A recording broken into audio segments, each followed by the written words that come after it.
Welcome to part 2 of our kitchen cabinet build. So I left you last time when I was trying to cut, not very successfully, our solid laminate worktop. So the worktop's really nice. It's a bit more expensive than we were thinking originally, but we feel like it's a good investment. It looks good, it's low profile, and it's not wood, so hopefully reduced wear and tear and expansion and contraction and all that kind of stuff. However, it was quite challenging to cut, partly because I didn't read the instructions where you need to do basically 4mm depth each time to kind of get a nice clean cut. That was a bit challenging anyway with the saw I was using. So what happened was the blade, as I was cutting through, sort of lifted or bounced a little bit. Anyway, so it left a really horrible edge, which I then needed to shave another couple of mils off to try and get a cleaner edge, which I did in the end. So that's done. So today really it's to cut 2 additional holes in the worktop, one for the sink and one for the hob, which again I'm not looking forward to, knowing the kind of material it is, but the intention there is to use a jigsaw this time to cut through and be a bit more controllable. Luckily both the sink and the hob sort of overlay or overlap the hole, so the edges won't be seen, so I can afford to make a few mistakes there and get away with it. So that's the first thing. And then the second thing is I bought some drawer boxes from online. So just really because I want to speed things through, so a bit of an extravagance, but need to build those and make sure that they fit in this central part here first. Once they're okay and I know the carcasses are all right, I can then fix the worktop to the top of the kitchen. So we'll crack on and start cutting the holes for the sink and the hob.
This was much harder than I thought it was going to be, but I got there in the end. It's a bit of a messy edge around here, but I'm hoping that the lip on the sink will hide that. So the moment of truth, see if the sink fits in there. Yeah, perfect. And actually, yeah, probably too much. Plenty of wiggle room to get it, make sure it's level in the worktop. So yeah, you cut out number 1, done. Next one is a little bit more complicated for the double gas burner.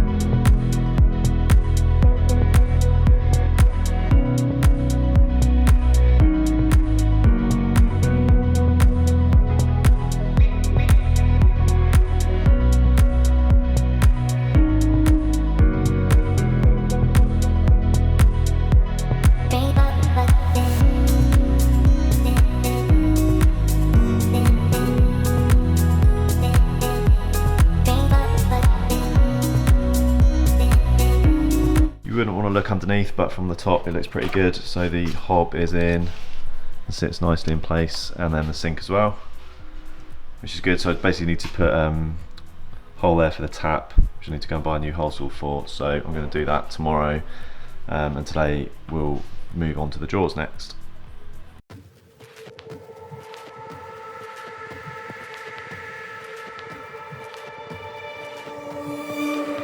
So I decided to cheat with my drawers for the kitchen, and I've ordered these drawer boxes from drawboxes.co.uk. They're a Bloom tandem box, so they're super sturdy and well made, and you get all the different component parts. So the back, base and the sides for the drawer box, and then the runners that go into the cabinet.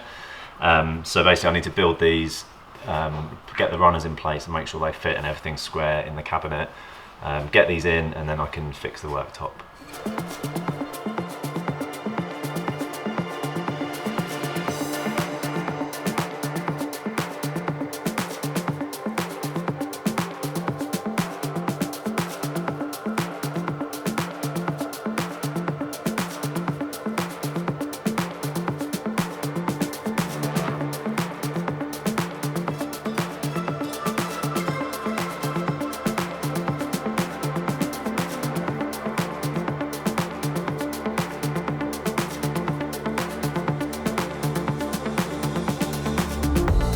So we've put together the main drawer boxes here, pretty straightforward, although you need about 3 hands to hold it all together. But yeah, they're super well made, using metal, and then you get all the adapters, and then it's made out of like fairly hefty and quite heavy actually board, so we'll see how that goes in the kitchen. Those are the deeper ones, so these rails here will sit like that to give additional support for pans and things, and then the small one there, which is going to go there just above the fridge. So I think the next stage is to look at the runners. We need to make sure obviously those are all in the right place, so when the drawer slides in it's in the right place and the drawer fronts all fit. So I feel like there's going to be some maths coming on, and perfect measuring, which is not my strong point, but we'll give it a go.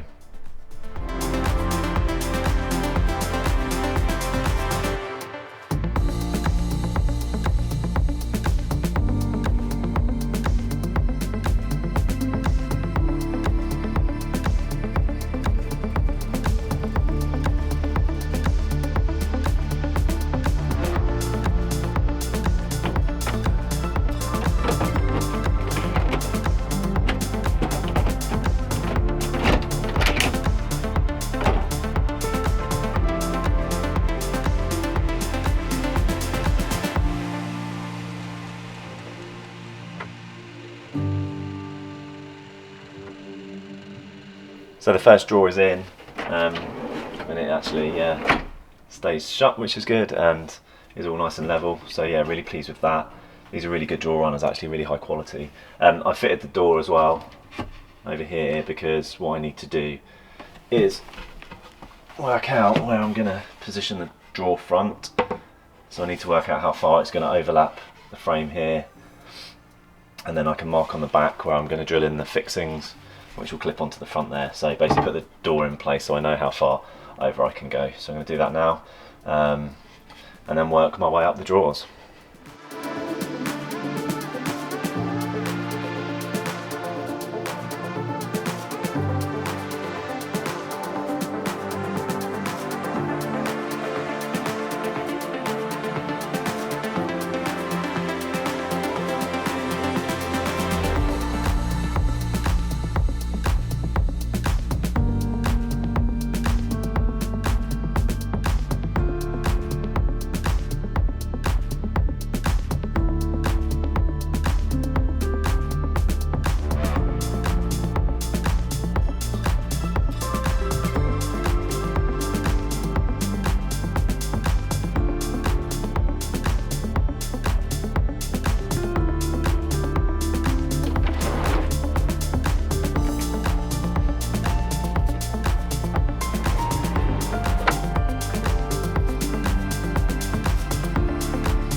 So I've installed the cupboard door and the 4 drawers in the middle here. I'm going to leave the 5th drawer over this side until the hob's in, and because there's a bit more fiddling around over there to do first. But in terms of these drawers, really pleased with them.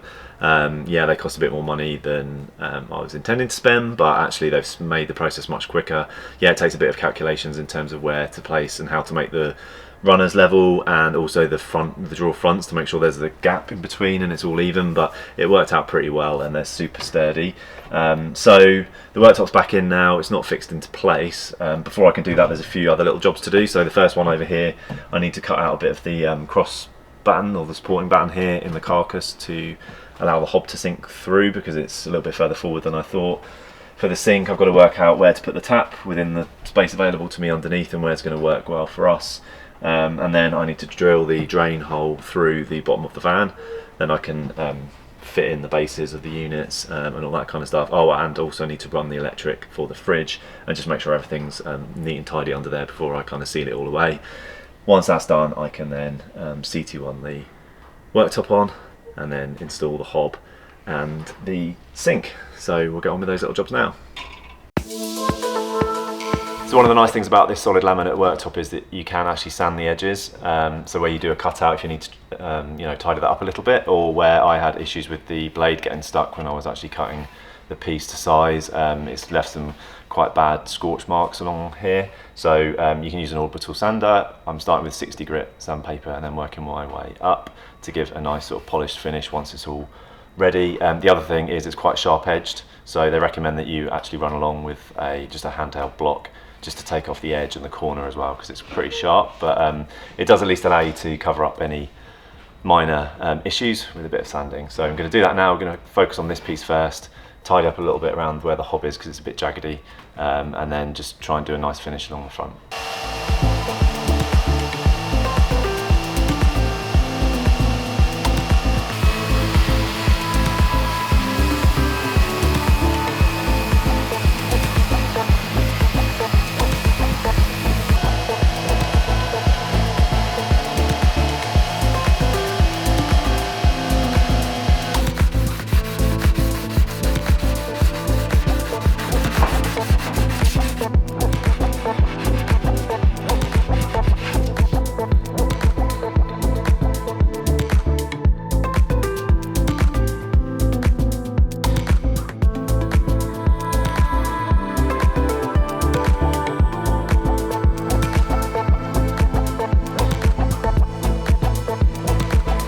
Quick update on progress. So down there you can see the hole in the van floor. That's going to be for the sink waste, so that's all good, that's all in place now.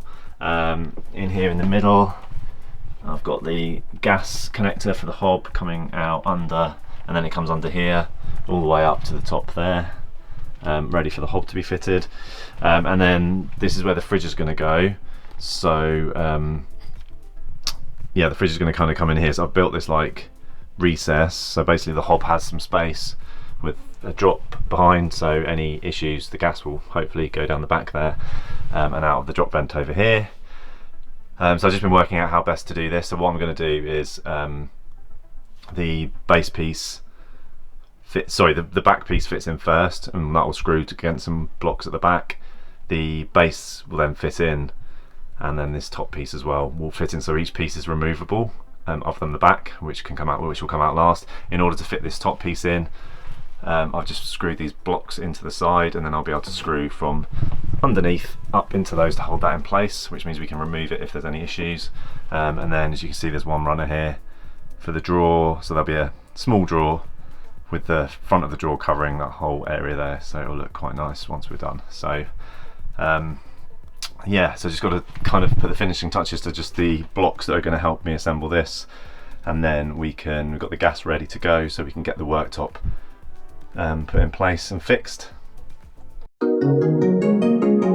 So this is what we're using for our splashback. It's basically 3mm laminate board with this sort of metro tile effect in the front of it. It's really nice actually, quite flexible and easy to work with. I've cut this well, I cut this to size. It's a little bit too big, so I need to just trim off a little bit off the top here, so that will fit, and then also measure where the socket's going to be to cut that out. Then I can glue that to the back here once the worktop's in place, and that should really complete the look of the kitchen area. So yeah, just going to trim this down a little bit now, work out how to map that onto it, and then get it ready to stick in on the wall.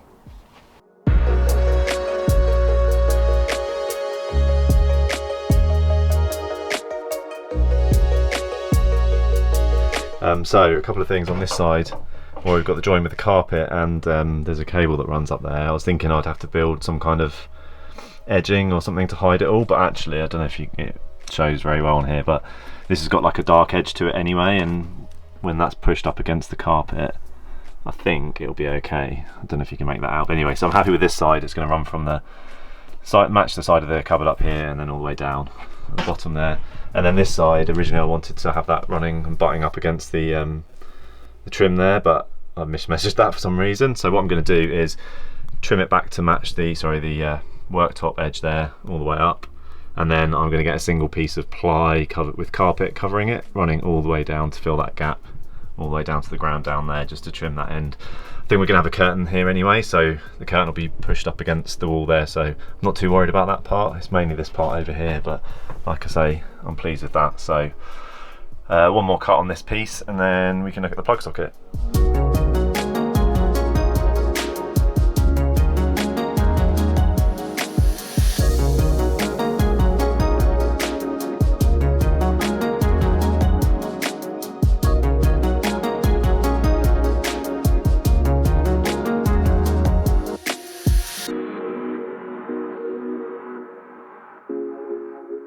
So now the moment of truth, it's time to glue the worktop down into place. All the prep work's been done.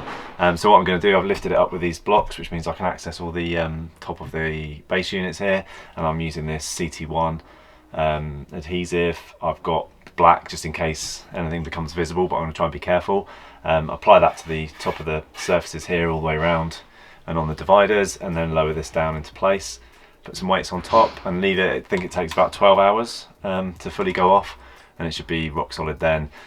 This this worktop you can't drill into or anything like that, so I'm hoping this will be enough. But yeah, it's sort of done wonders for us in the past in the build for sticking stuff together. So let's go.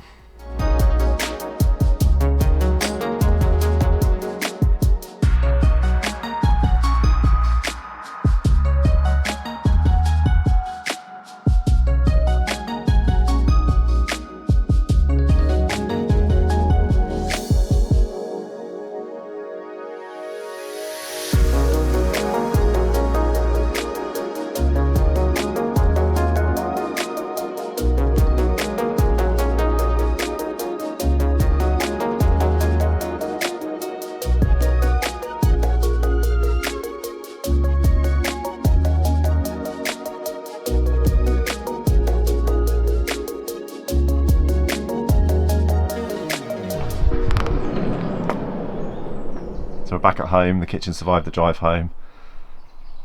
This CT1 adhesive is amazing actually, it's done a really good job, everything's properly secure.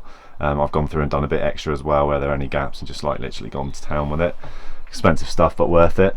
So apologies for the light. We've got the hob, which is that's not glued or siliconed in place, it's basically screwed from underneath. There's some bolts and some wing nuts that tighten that in, so that's all good and that's working.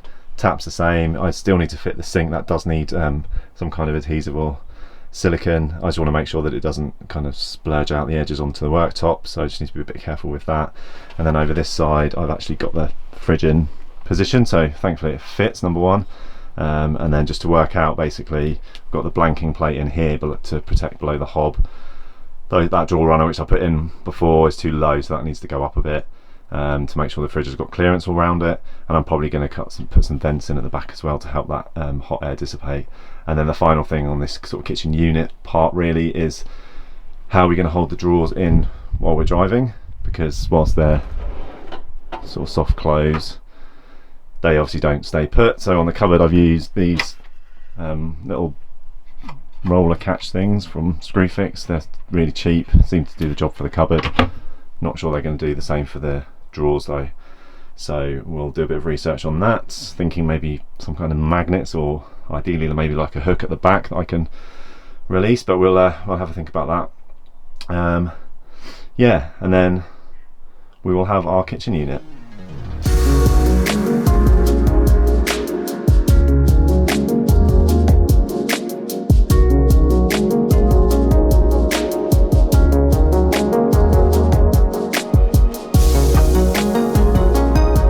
Here's the vent I've just put in at the back of where the fridge is going to go, which will have a nice cover on it on that side. I also put one on through into the drawer area here, just for extra ventilation really and throughput. So yeah, it's made a bit of a mess in here, but got the hoover at the ready, should be okay.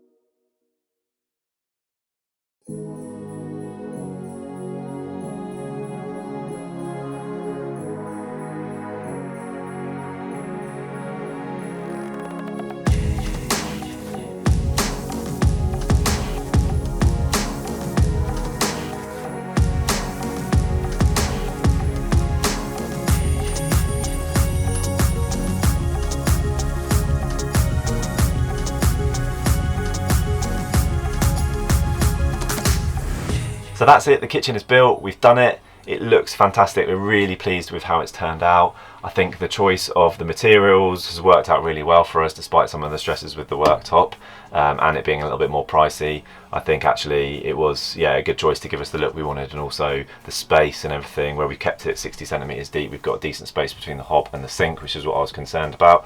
So that's fantastic. The drawers are, again, bigger than I was thinking they would be, which is good. So loads of storage there. Quite pleased with the finish as well, with the paint. And the black looks amazing, although it is showing up the dust, so we'll probably live to regret that. And then the splashback here, this tile effect laminate, is so easy to work with, and then gluing it on, it just looks fantastic, and it really sets the kitchen off. We've used it elsewhere in the van now to cover some bits around the seating and so on. So yeah, overall really pleased with how it's come together. Hope you've enjoyed the build and seeing us how we did it, and the decisions we made and the finishes and stuff like that. Please leave a comment if you found it useful, or if you're going to take some of the ideas for your van, or if you've done it differently as well. We always love to hear how people do things differently to get the different results in their vans. If you did enjoy the video, please give us a thumbs up if you can, and subscribe to the channel. We're coming to the end of the build series now, so the next few videos are going to be the plumbing, some finishing off trim pieces, a step at the front here, and then also we'll be doing the van tour when it's all done in a few weeks time, hopefully. So it's been a mammoth task, but we're getting there. Also, don't forget, over on Instagram, our van plan, if you want to see the very latest of what we've been up to. So thanks for watching, and we'll see you in the next video.